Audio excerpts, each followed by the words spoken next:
Yahweh ang tanging Diyos, may gawa ng lahat ng mabuti.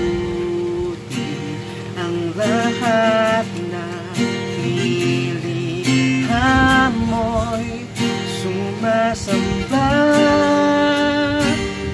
sa iyo. Ang aming bayan, pinupuri ka, itinataas, dinadakila.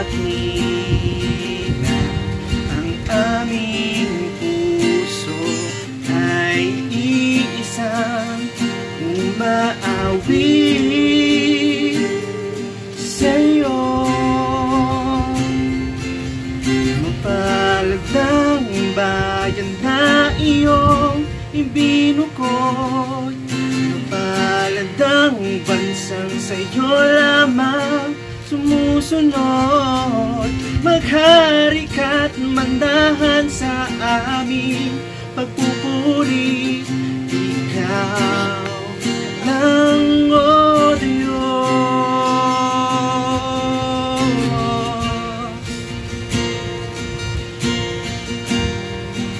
Oh, oh, oh. Si Yahweh, si Yahweh ang tanging Diyos, may gawa ng lahat ng mabuti. Ang lahat na nilikha mo'y sumasamba sa iyo. Ang aming bayan, pinupuri ka, itinataas, dinadakila. Ang aming puso ay iisang umaawi sa iyo. Mapalad ang bayan na iyong ibinukod, mapalad ang bansang sa iyo lamang sumusunod. Maghari ka't mandan sa aming pagpupuri, ikaw lang, O Diyos. Mapalad, mapalad ang bayan na iyong ibinukod, mapalad ang bansang sa iyo lamang sumusunod. Maghari ka't mandan sa aming pagpupuri, ikaw lang, O Diyos.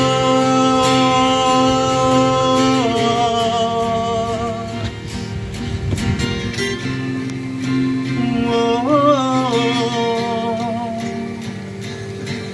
ikaw, ikaw, ikaw lamang, O Diyos.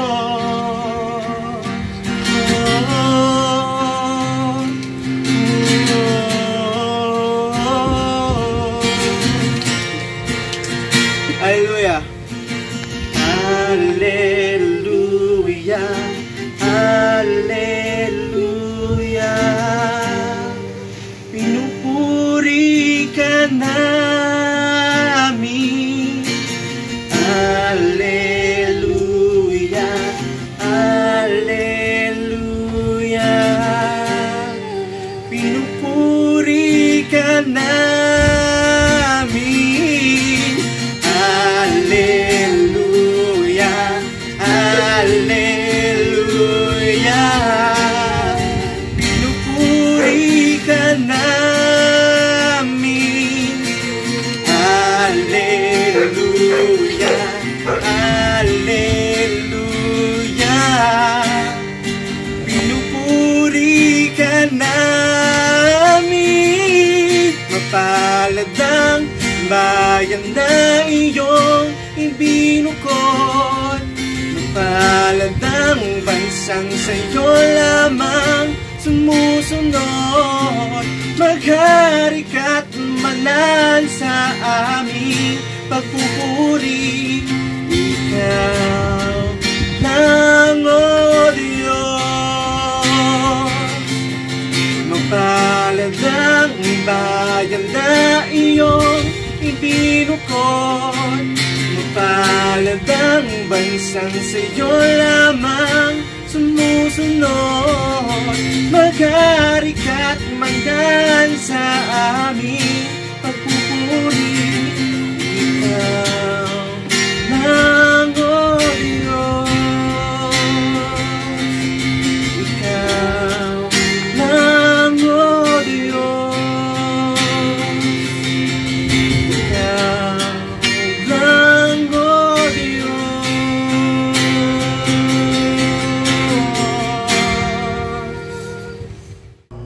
Give thanks to the Lord, for He is good.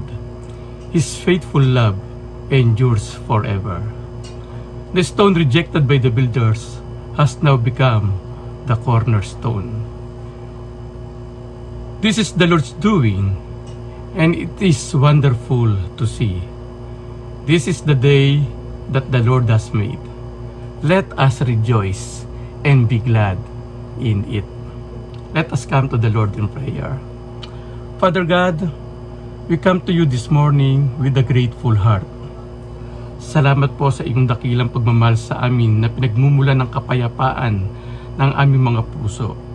Salamat po sa panibagong araw na aming magagamit sa sama-samang pagpupuri sa iyo upang ipagdiwang ang pag-aalaala ng muling pagkabuhay ng aming Panginoong Hesukristo.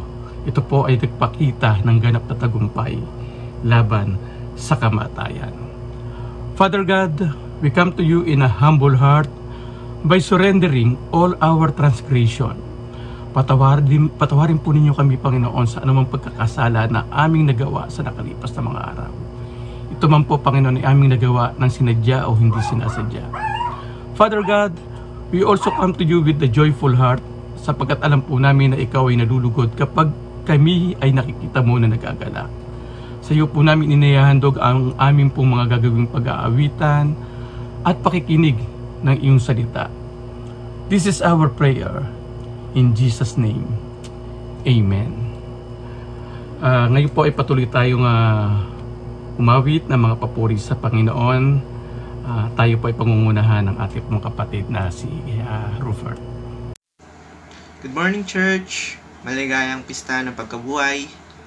Sa panahon ngayon na puno ng alalahanin, puno ng takot, puno ng kawalang pag-asa,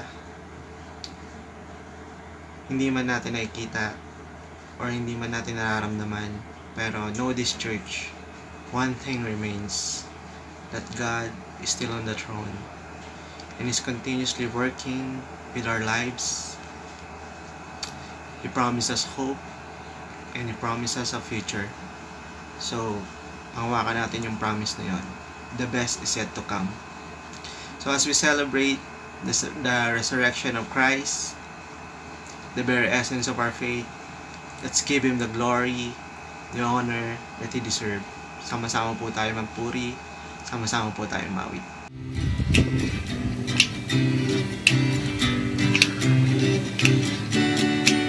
Let's sing! If we call to Him, He will answer us. If we run to Him, He will run to us.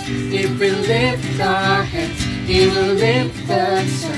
Come now, praise His name, all you saints of God.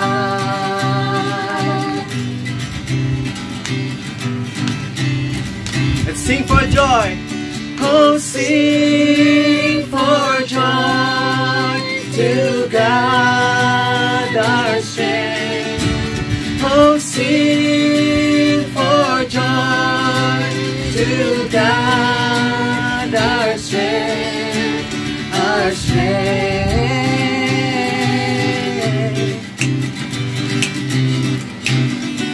Go near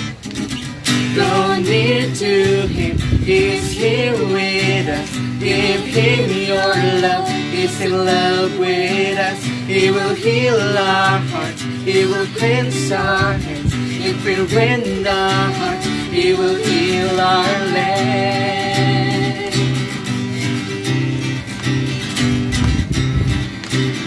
for joy.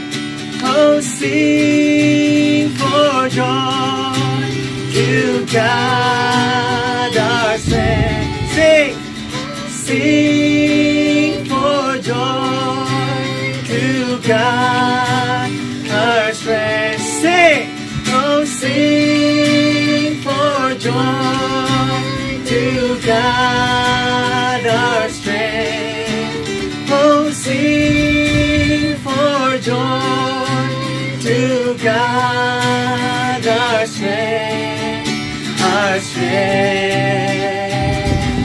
We call to Him. If we call to Him, He will answer us. If we run to Him, He will run to us. If we lift our hands, He will lift us up. Come now, praise His name, all you saints of God. Go near. Draw near to Him, He is here with us. Amen. Give me your love, He's in love with us. He will heal our hearts, He will cleanse our hands. If we rend our hearts, He will heal our land.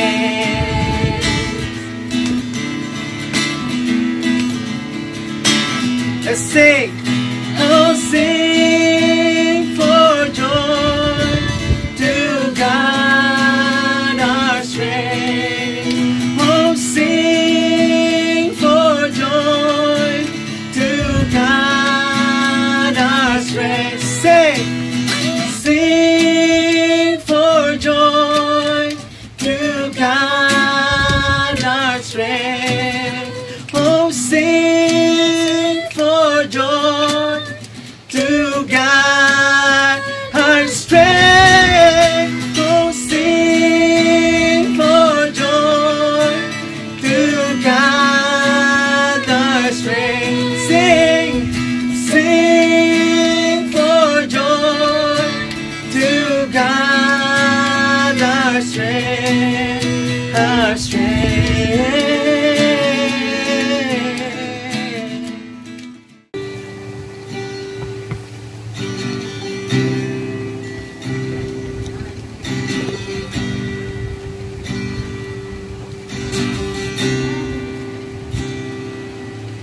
When life is overwhelming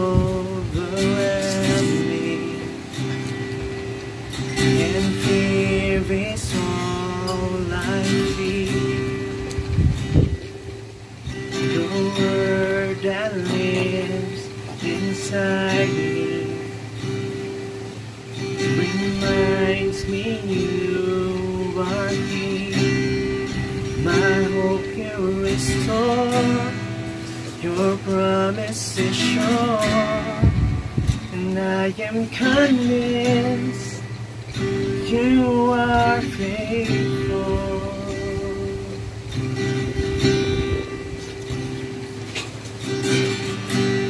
All things are possible in your name.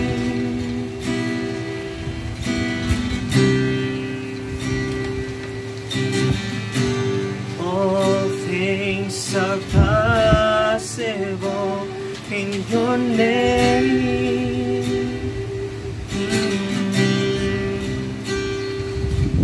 The stars, they hold your promise. You lead me through the night. Lord, my heart is set to worship. My great reward is Christ. My hope you restore.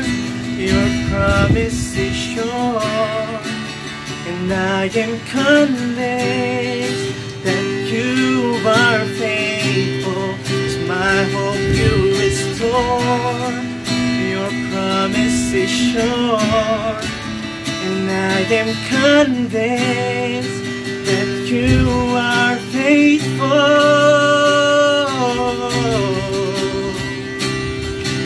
Oh.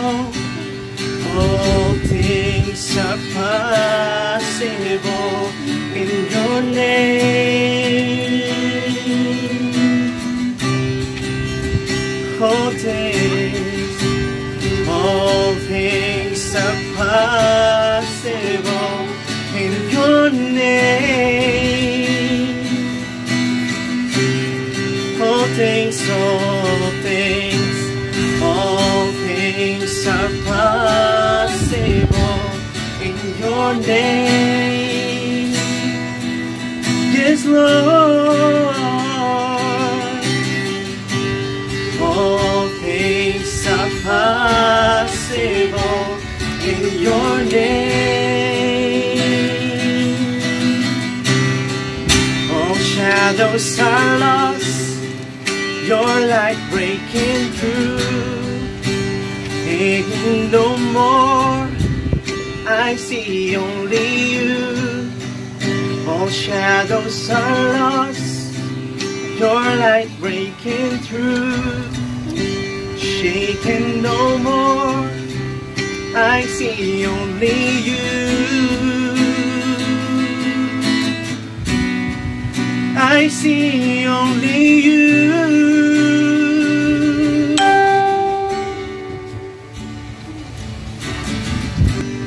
All things are possible in your name.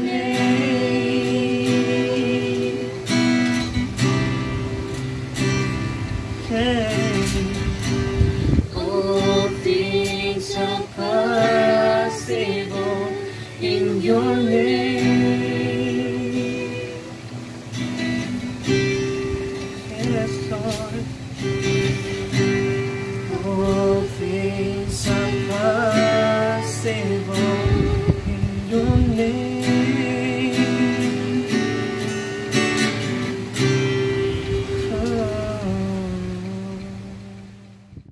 Mga kapatid, alam ba ninyo na maraming tao ang mayroong pagkakaibang pagtanggap sa naging muling pagkabuhay ng ating Panginoong Jesucristo?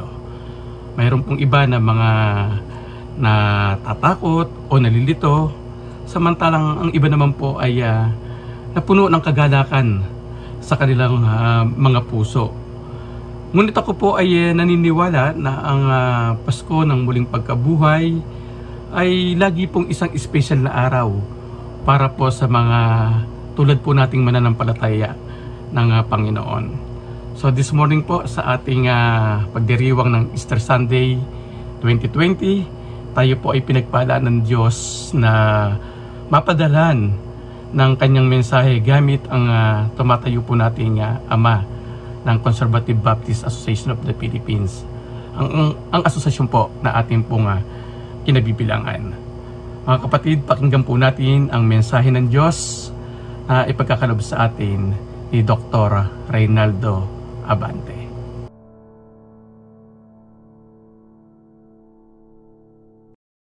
Tunay na ang Diyos na ating sinasamba ay nabuhay na muli. Salamat din sa inyo na mga kasama, kapatiran, kapamilya, kapuso diyan sa inyong mga tahanan as a family ng Sibak. Isang umaga na kung saan tayo ay magkakasama-sama, patuloy na sumasamba at nag-aaral ng kanyang mga salita.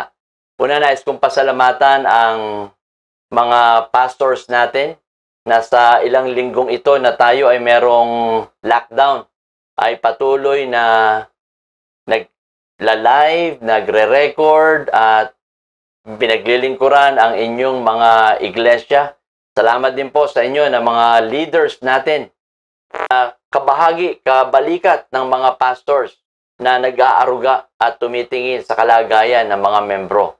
At may nakita nga ako sa ating mga Facebook page o sa mga pastil ng ating mga pastors na yung mga members na nahihirapan na, yung ilan o marami, depende sa inyo, nandoon ang pag-abot ninyo sa kanila. Salamat sa inyong ginagawa ngayon mga kapatid, at patuloy po nating idadalangin ang ating kalagayang ito. Katulad ng nai-anunsyo na ng ating Pangulo, ito ay aabutin pa hanggang April 30. At sinasabi nga ng marami, ilang bagay lamang din, nais kong paalala sa atin. Una, yung stay home. Pangalawa, yung hugas kamay. Tapos pangatlo, no, stay home, hugas kamay. Ang pangatlo, social distancing. Kaya medyo layo-layo ng konti at bigyan natin ng espasyo ang bawat isa. Salamat sa patuloy na pag-iingat ng Panginoon Diyos sa bawat isa sa atin. At ngayong umaga, ating tatalakayin na ang paksa patungkol sa katotohanan sa pagkabuhay na muli ni Jesus. Sa ating pagharap sa araw na ito, bilang linggo ng pagkabuhay, kinakailangan harapin natin ito na may buong pasasalamat, kagalakan, at talagang ganong katuwaan. Dahil kung tayo yung naroroon, na makita natin na wala na si Jesus, merong pagtataka ang mga alagad, pero naroroon ang kagalakan na siya'y nabuhay na muli. Isang katiyakan na sinabi ng isang manunulat, the resurrection is the supreme miracle of Christianity. It's at the very heart of the faith. Kaya, in 1 Corinthians chapter 15, verse 17, and if Christ has not been raised, your faith is futile, and you are still in your sins. Sa wikang Tagalog naman, at kung hindi muling binuhay si Kristo, kayo'y hindi pa nahahango sa inyong mga kasalanan at walang katuturan ang inyong pananampalataya. Actually, ang buong chapter ng 1 Corinthians 15 ay nagtatalakay tungkol sa pagkabuhay ng ating Panginoon. Naroon ang mga unang talata na kung saan siya ay nagpakita sa napakaraming mga tao. At naroroon naman ang pagtatanong na kung hindi nga siya nabuhay na muli, ano ang kasaysayan, ano ang katunayan, ano ang halaga ng ating pananampalataya. Pero purihin ang Diyos dahil doon ang katunayan na siya ay nabuhay na muli. At sa huling talata, doon sa chapter 15, verse 58, sinasabi nga na huwag tayong manghinawa, huwag tayong mapagod patungkol sa paglilingkod natin sa Panginoon.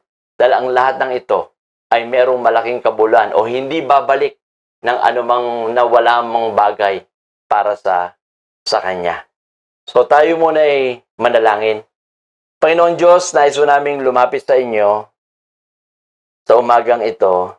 Nagpapasalamat sa mga salita mo na aming mapag-aaralan at sa mga katotohanan na magpapatibay ng aming pananampalataya.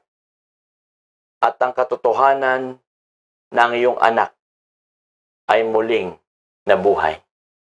Dalangin po namin na sa mga talata at ilang mga bagay naming tatalakayin ay mangungusap ka. Salamat po. Ito po ang aming dalangin sa pangalan ni Jesus. Amen. Unang bagay na nais kong ibahagi sa atin ay yung tinatawag natin because He lives. Dahil siya'y nabuhay, merong kaakibat ito, may resulta, may epekto ito para sa ating pananampalataya. At dahil siya'y nabuhay, meron tayong katiyakan. Yun yung ikalawang bahagi na ating titignan. So, una, naroroon ang sinabi sa Romans chapter 6 verse 9. Walang kapangyarihan ang kamatayan kay Kristo.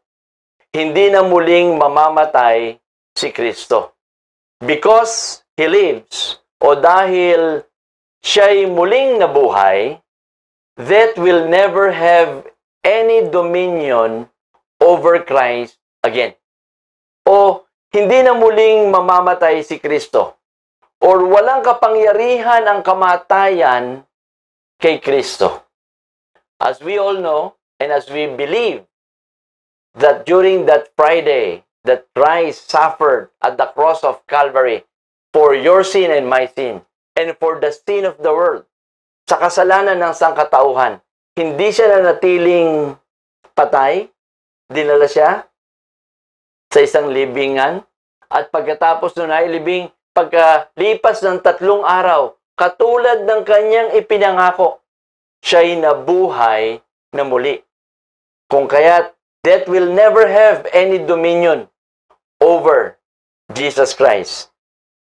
Death could not hold Jesus Christ. It cannot hold the believer. Tayo rin. Pag tayo ay namatay, hindi tayo mahihiwalay sa Panginoong Diyos. Makakasama natin siya. Pag tayo, sa pagbabalik niya, sa pagbalik ng Panginoong Diyos, tayo'y bubuhayin muli. That's why death has no power over the Son Jesus Christ because He rose from the dead. Then, pangalawa, sa unang Tesalonica Kapitulo 1, talatang 10, ang sabi sa muli sa Tagalog, at maghintay sa kanya anak na si Jesus. Siya ang muling binuhay na magbabalik mula sa langit at magliligtas sa atin sa darating na poot ng Diyos. Dahil siya'y nabuhay na muli, meron tayong kaligtasan mula sa poot ng Diyos. There will be salvation. We will be saved from the wrath of God. Hindi tayo daranas ng poot na yon na inilalaan ng Diyos sa mga hindi sasampalataya sa Kanya. Yun ang sinabi sa wikang Ingles, and to wait for His Son from heaven, whom He raised from the dead, Jesus, who delivers us from the wrath to come. Because He lives, we are delivered from the wrath that is about to come. It would give us confidence in the prospect of Christ coming in power. Sa kanyang pagbalik na may kapangyarihan, naroon ang ating kaligtasan. We as believers live anticipating a coronation, as 2 Timothy chapter 4 verse 8 would say, rather than a condemnation. Yung wrath na binabanggit dito sa talatang G, sa bandang huli, ay tumutukoy doon sa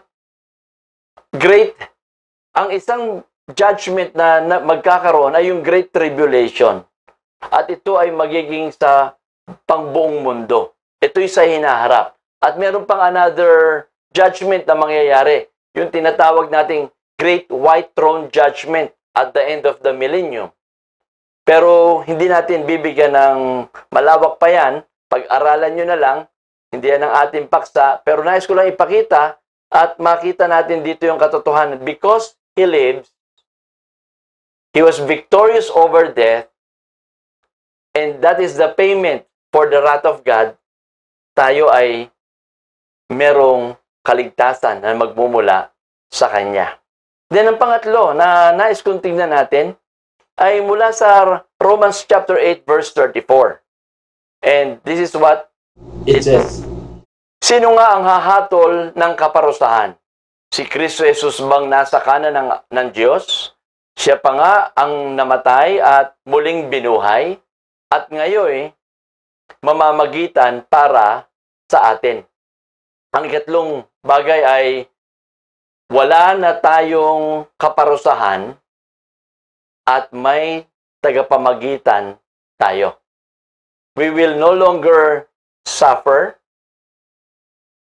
and we have a intercessor. Merong mamamagitan, mediator para sa atin. Dahil yun yung si Jesus na namatay at nabuhay na muli. Dahil siya'y buhay, sabi nga sa 2 Timothy chapter 2 verse 5, there is only one mediator between God and man, and that is who? The Son, Jesus Christ. Siya yung tagapamagitan natin lamang sa Diyos at sa tao. Ang pang-apat na ating titignan, dahil siya'y buhay, may araw ng paghuhukom. In Acts chapter 17, verse 31, it says, God has fixed a day on which He will judge the world in righteousness by a man whom He has appointed. And of this, He has given assurance to all men by raising Him from the dead. Merong tao na kanyang binuhay na muli, yung kanyang bugtong na anak. At ang sinabi roon, sa bandang huli, He has given assurance to all men by raising Him from the dead. So merong paghahuhukom na mangyayari at ang kanyang anak ang siyang magiging tagapaghatol para sa atin. The proof of Jesus' qualification to judge humanity is His resurrection. Christ's resurrection vindicated His claims about Himself. Yun yung makikita natin sa John chapter 5 verse 22 na kung saan kanyang inangkin o kinlaim to be the judge of all mankind. And because He lives, ang panglima nating puntos, muli tayong bubuhayin ng Diyos. That's the beauty of what Christ had done, what happened to Jesus Christ when He died, He rose again. In 2 Corinthians chapter 4 verse 14 o ikalawang Korinto 4:14, ito ang sinasabi, sapagkat nalalaman kong ang Diyos na muling bumuhay sa Panginoong Hesus, ang siya ring bubuhay sa akin kasama niya at magdadala sa inyo at sa akin sa kanyang piling. What a wonderful promise. Lalo na sa kalagayan ngayon, marami ang latest, 174, at siguro madadagdagan pa, we hope not. But the assurance that we have as we are celebrating His resurrection today, yung mga nauna ay muling bubuhayin sa pagdating. Yung hindi natin alam kung tayo man ay madadat na ng Panginoon na buhay sa kanyang pagbabalik o baka tayo ay a year or two, hindi natin alam. Pero the assurance is this. Bubuhayin muli ng Diyos katulad ng kanyang ipinangako kung papanong bubuhayin niya si Jesus, binuhay niya si Jesus, ganon din niya tayong bubuhayin muli.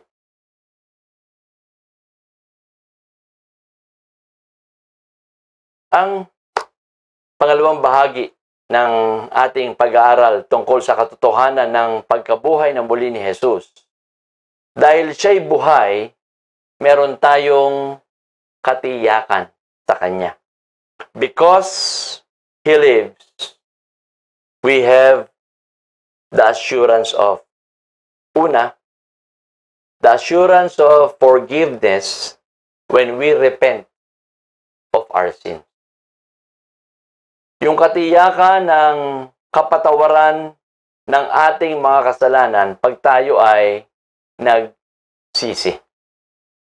In Acts chapter 5 verse 30 and 31, ang sinabi ron, ang Diyos na ating mga ninuno ang muling bumuhay kay Jesus, na pinatay ninyo ng inyong ipabitay sa krus.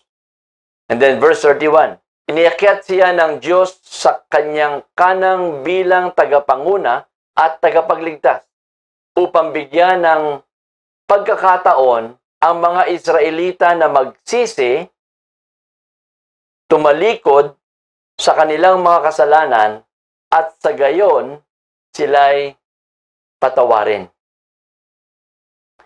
What a great assurance ang binabanggit sa atin dito. Tignan muna natin yung talatang 30. Ang Diyos na ating ninuno, ng ating mga ninuno, the God of our forefathers, the God of our forefathers, raised Jesus, whom you killed by hanging Him on a tree.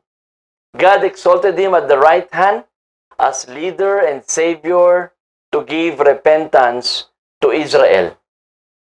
Si Peter, in this passage, claimed that God has exalted Jesus to the place of supreme authority. Yun ang binabanggit ni Pedro doon sa kanang luklukan ng Ama, as I've said a while ago. The Sanhedrin had asked Jesus if he was the Christ. And Jesus replied to them, they would sit him seated at the right hand of God. Yan ang kanyang winika sa kanila. Ibig sabihin lamang ng supreme authority o nasa right hand is that Jesus had the authority to grant a change of mind about himself to the nation and forgiveness of sin. Kung kahit naalala ko dun sa Mark chapter 2 verses 1 to 11, yung paralitiko na dinala ng ng apat na tao, si Jesus mismo nagsabi sa kanila, your sins have been forgiven. Pinatawad kayo sa inyong mga kasalanan. Yun ay siya pa'y buhay. Kaya nung araw ng Biyernes, inalala natin ang kanyang pagkamatay sa krus ng Kalbaryo. The blood that was shed for the forgiveness of our sins. And that is the reality. Yung kapatawaran ng ating kasalanan. Pero, hindi mangyayari ang katuparan ng kapatawaran na yun kung siya'y hindi nabuhay na muli. Kung kaya't lalong pinagpatibay, nung siya'y namatay to pay the penalty of our sins, it was empowered more because, and it was authenticated by His being made alive. Nung siya'y nabuhay na muli. Kung kaya't nandun ang kapangyarihan na merong si Jesus na magpatawad ng kasalanan, hindi lamang ng mga Israelita, kundi ng mga kasalanan natin sa ating kapanahunan ngayon. Because He lives, we have the assurance of of our justification. Ito yung makikita natin sa Romans chapter 4 verse 25. Ipinapatay siya dahil sa ating mga kasalanan at muling binuhay upang tayo'y mapawalang sala. He was delivered up for our trespasses and raised for our justification.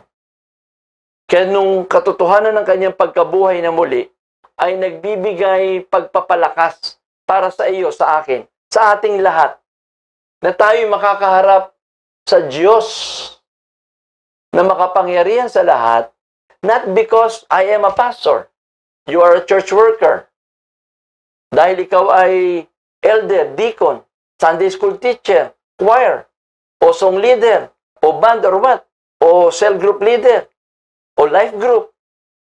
Hindi yun ang dahilan. Kung hindi dahil siya'y nabuhay na muli, may katiyakan tayo not because of what we are doing, but because of what He has done. Dying and being made alive. Kaya sinabi ron sa talatang 25 ng Kapitulo 4 ng Roma, ipinapatay siya dahil sa ating mga kasalanan. At muling binuhay upang tayo'y mapawalang sala. Because He lives, we have the assurance of our justification. Yung pagpapawalang sala sa atin.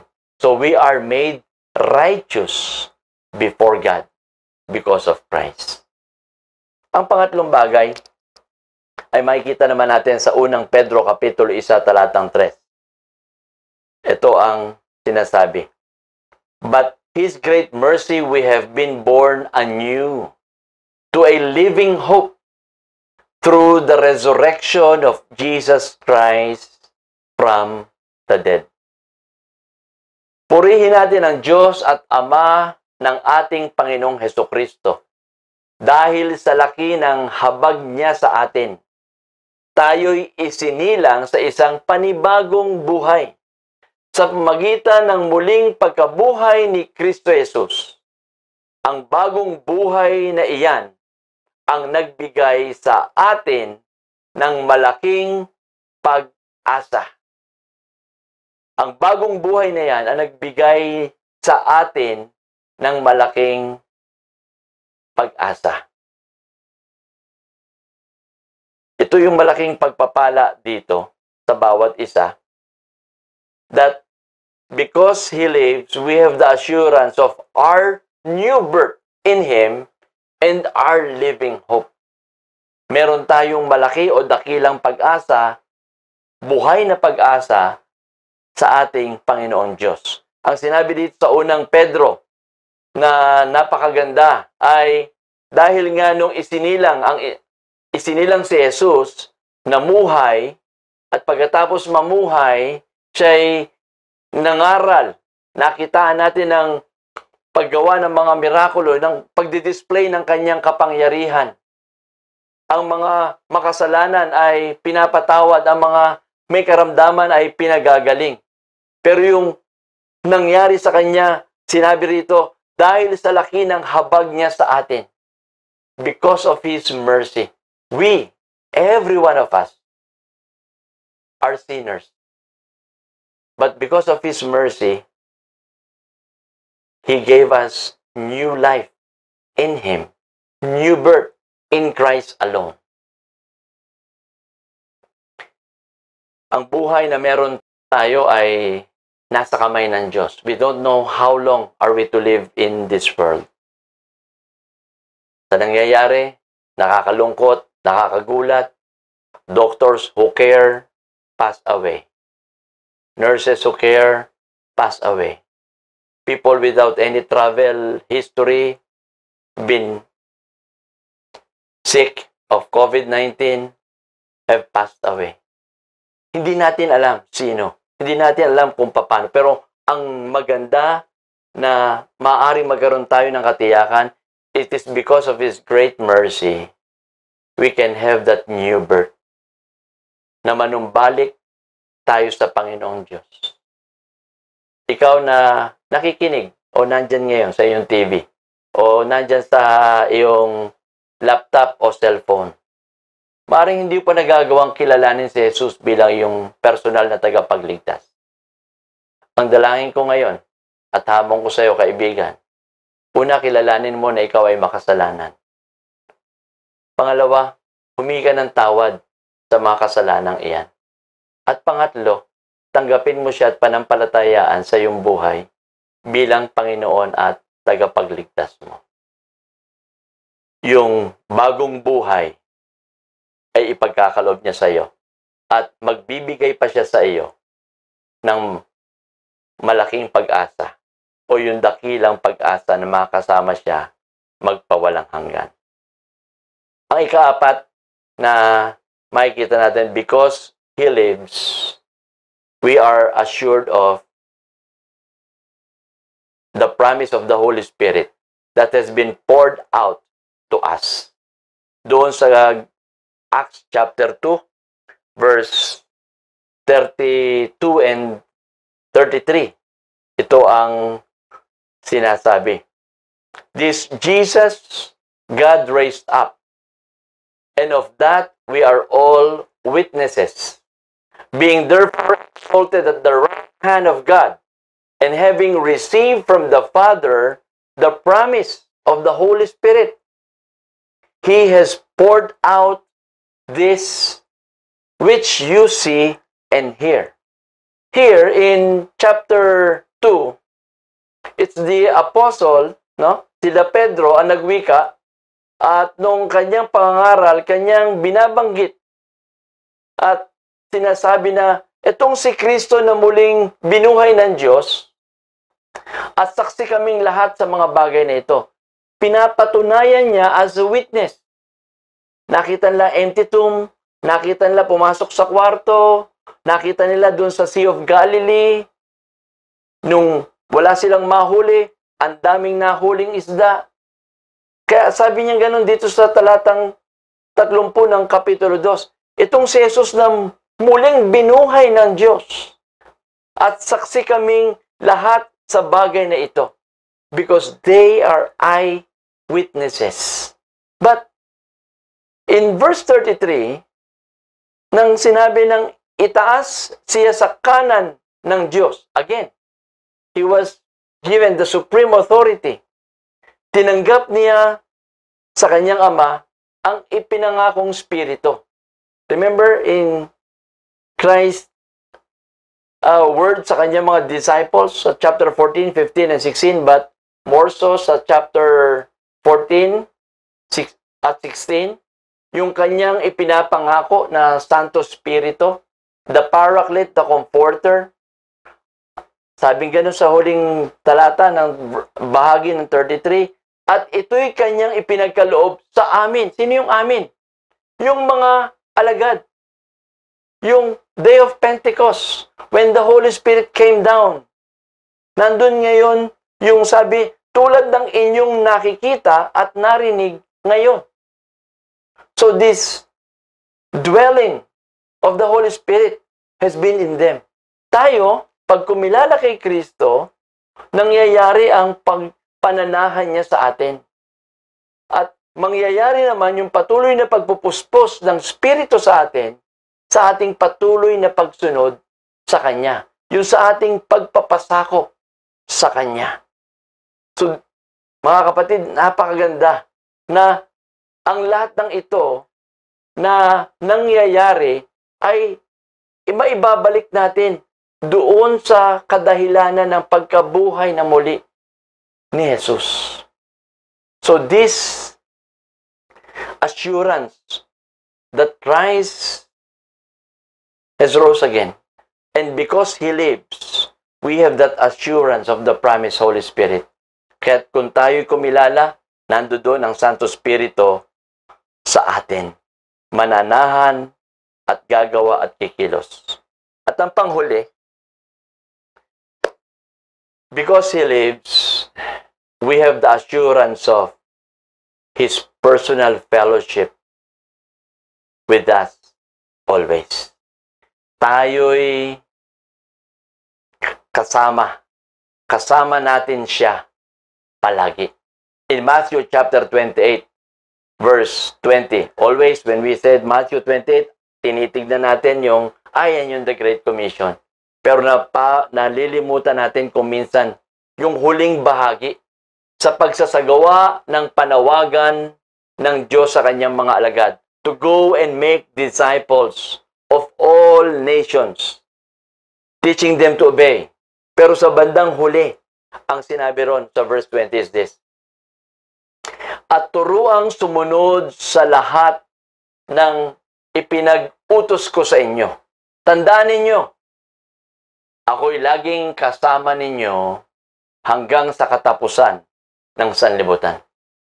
After Jesus Christ has commanded them, challenged them, encouraged them, yung kanyang tagubilin, nung siya'y nabuhay na mulit, kausap yung mga alagad, to go and make disciples of all nations. But He said, as you do, as you baptize, as you obey, I will be with you. That is the assurance na napakaganda. Dahil siya'y buhay, kasama natin siya. But for now, ang ating mga kasama at meron tayo bilang mga mananampalataya ay ang Espiritu ng Diyos. The Holy Spirit is with us. Mga kapatid, nais kong wakasan ng tatlong bagay ang ating pinag-aralan ngayong umagang ito. Yung nabanggit natin patungkol sa katotohanan ng pagkabuhay ng muli ni Jesus, dahil siya ay buhay or because He lives, we are assured of three things. One, we are assured of His promises to us. Yung kanyang mga pangako sa atin. Anong dapat natin gawin? Panghawakan natin ito. Have faith in the very word of God. Especially in times like this now. Panghawakan natin maigi ang kanyang mga salita. Pangalawa, His power over our lives. We need to surrender everything to Him. He is the one who is in control of everything. He is the Almighty God. Bakit hindi natin isuko ang lahat sa Kanya? Our plans, our direction, our ambitions, our goals, isuko natin lahat ito sa Panginoon Diyos. Ang pangatlo, dahil siya'y buhay, may katiyakan tayo ng kanyang presensya sa atin. His presence in us. And with that, we have nothing to fear.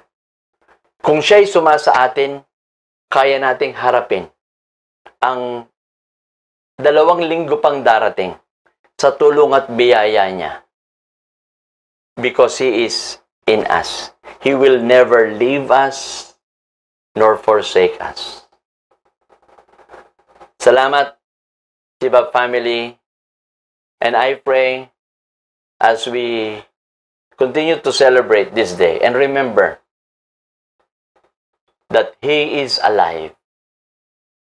That He be alive and will be seen in our very lives. Sa buhay ng bawat isa sa atin ay makita ang Kristong ito.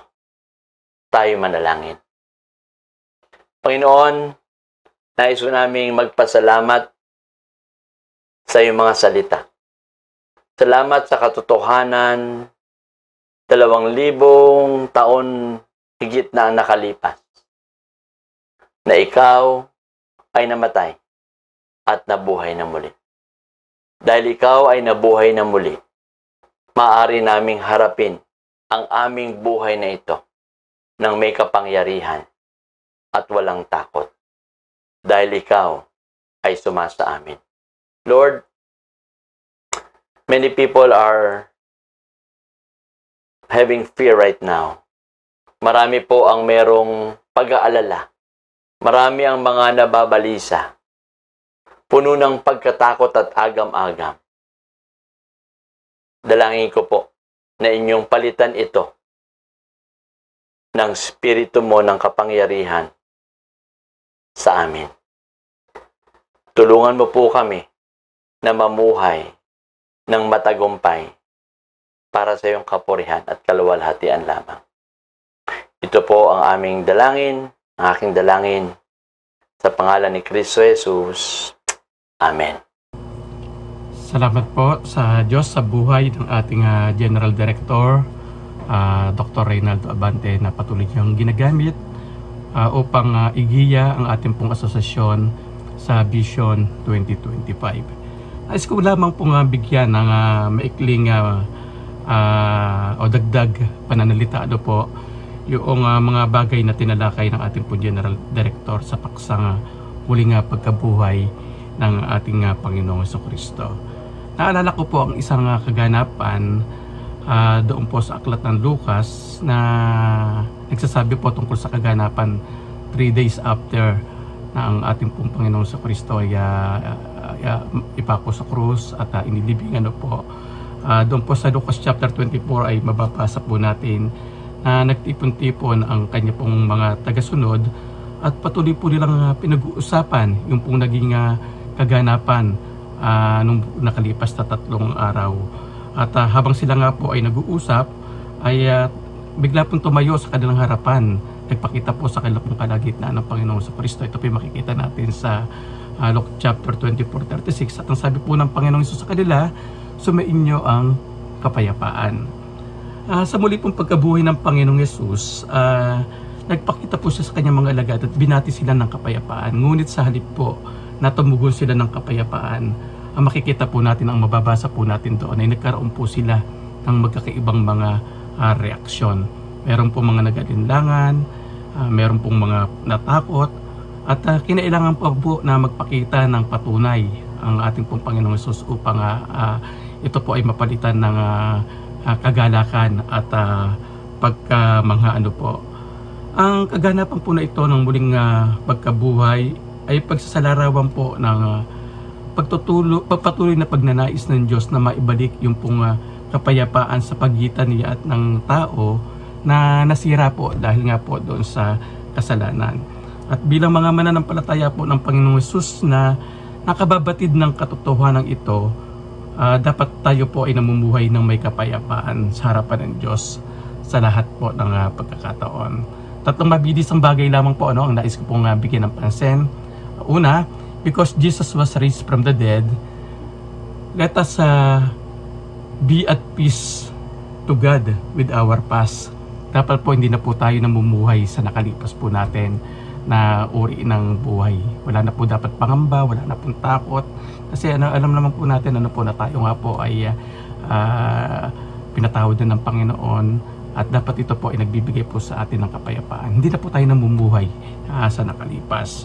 Number 2 po, because Jesus was raised from the dead, dapat po ay meron din po tayong peace with God at present. Dapat na ini-enjoy po natin yung lahat po ng bagay na ating pong nararanasan ngayon, even nga po sa panahon ng mga problema like the pandemic na ating pong pinagdaraanan ngayon. Dapat ay meron pa rin pong kapayapaan sa ating puso, sapagkat ito po yung dala ng muling pagkabuhay ng ating pong Panginoong Jesucristo. Kapayapaan sa lahat po ng sitwasyon, kasama po yung pong ating present situation. At pangatlo po, because Jesus was raised from the dead, dapat po ay meron din po tayong peace with God sa ating pong future. Dapat ay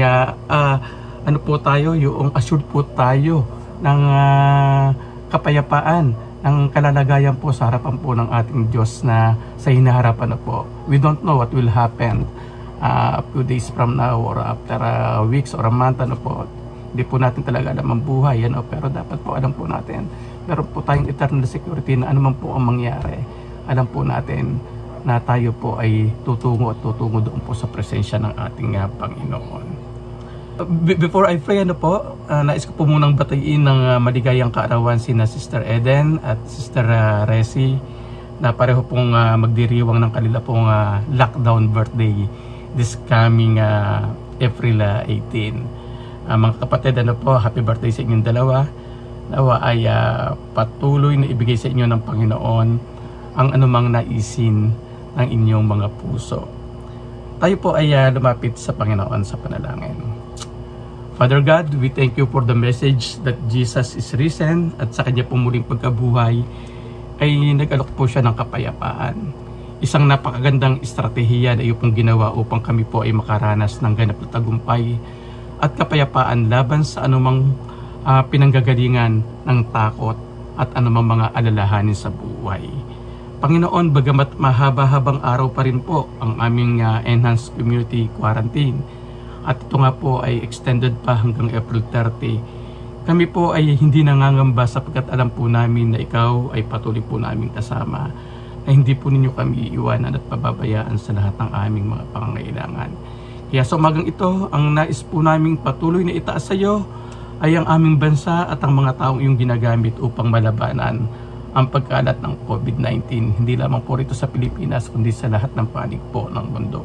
Lord, we are praying for our President, for the Interagency Task Force, and for the local government units, so yung po mga LGU, the governors, mayors, barangay captains, at na mga nagsisilbi po mga executive officers sa mga hakbang na ginagawa ng aming gobyerno. Samahan po ninyo sila tungo sa mga tamang pagpapasya, tamang desisyon at tamang direksyon. Panginoon, bigyan po ninyo sila ng pagkakaisa sa kanilang pangunguna upang matanggal ang mga pansariling interes at anumang mga uri ng pamumulitika. We are praying, Lord, for the success of the ongoing enhanced community quarantine. Bigyan po ninyo ng pangunawa ang lahat ng aming kababayan sa kahalagahan kung bakit ito po ay ipinatutupad.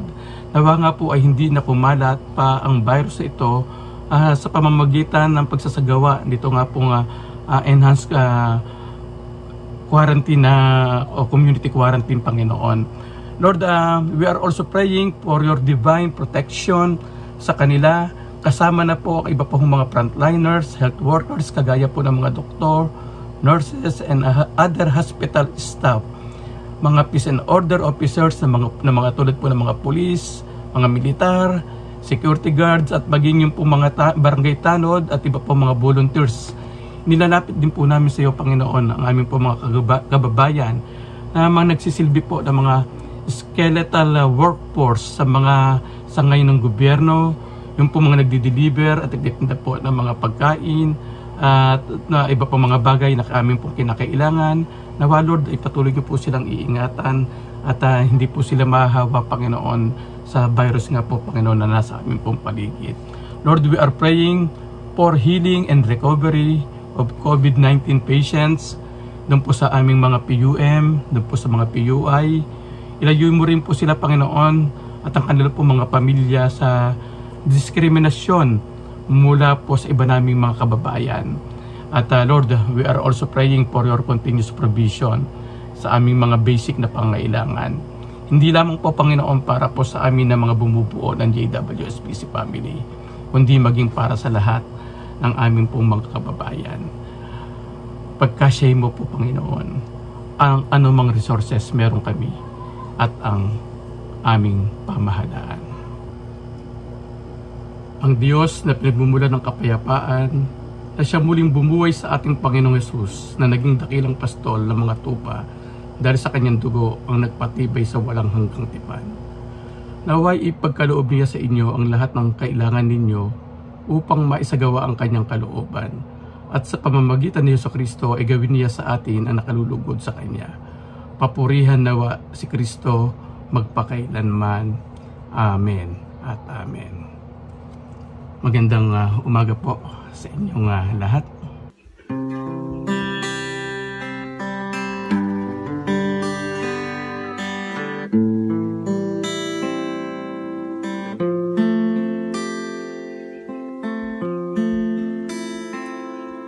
O Diyos, dakila nga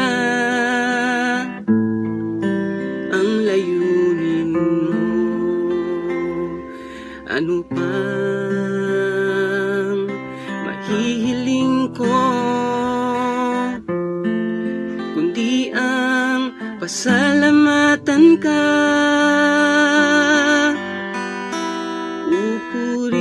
Pupurihin kita, ngalan mo'y itataas, dakila ka, Panginoong Jesus.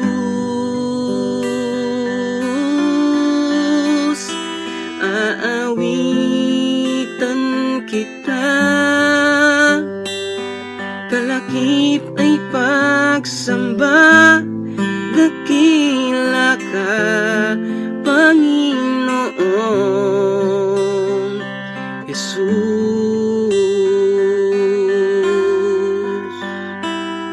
Kahit pa dumaranas ng suliranin,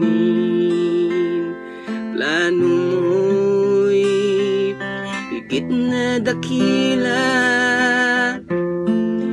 para sa amin. Pupurihin kita, ngalan mo'y itataas, dakila ka, Panginoong Jesus.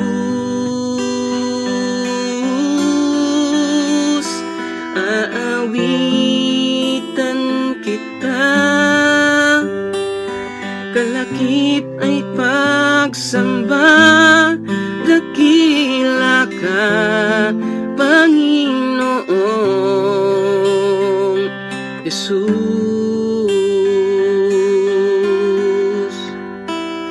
Tapat ka kung mangako, di mo iiwanan, hirap man o pagsubok. Patuloy na papupurihan ka, pupurihin kita, ngalan mo'y itataas, dakila ka, Panginoong Jesus.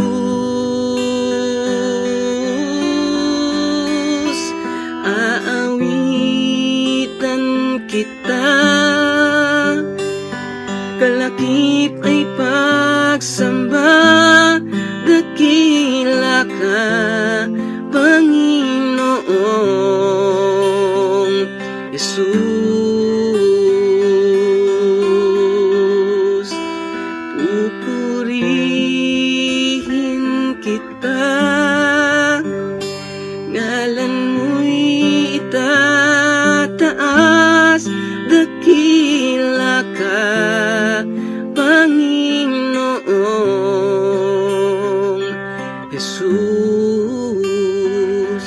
dakila ka, O Diyos.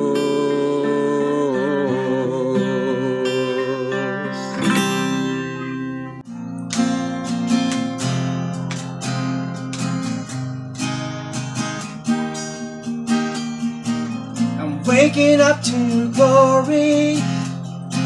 Your mercy falls like the sun still rises. Your grace is new every morning, to light the world with a hope inside us. I hear the sound of a roaring anthem, burning with your love. Let every voice sing, let every part of me speak of all you've done. I am alive. You have made this heart brand new. Hands to the sky, pouring out my love for you.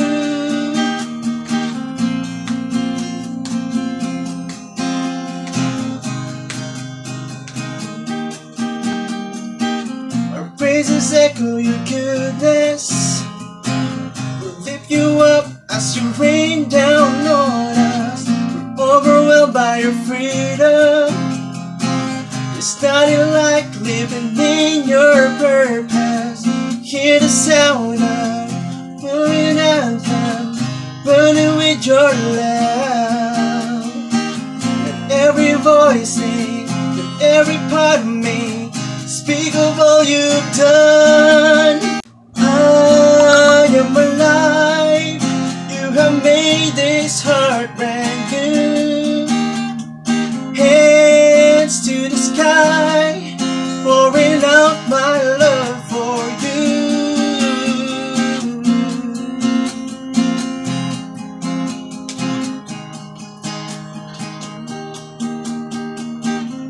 I'm alive 'cause you're alive. Forever I will shine your light. I'm alive 'cause you're alive. You have opened up my eyes. I'm alive 'cause you're alive. Forever I will shine your light. I'm alive 'cause you're alive. You have opened up my eyes. Hey, yeah. I am alive. You have made this heart brand new. Hands to the sky, pouring out my love for you. I am alive. You have made this heart brand new. Hands to the sky, pouring out my love for you. I'm alive 'cause you're alive. You have opened up my eyes. I'm alive 'cause you're alive. Forever I will shine your light.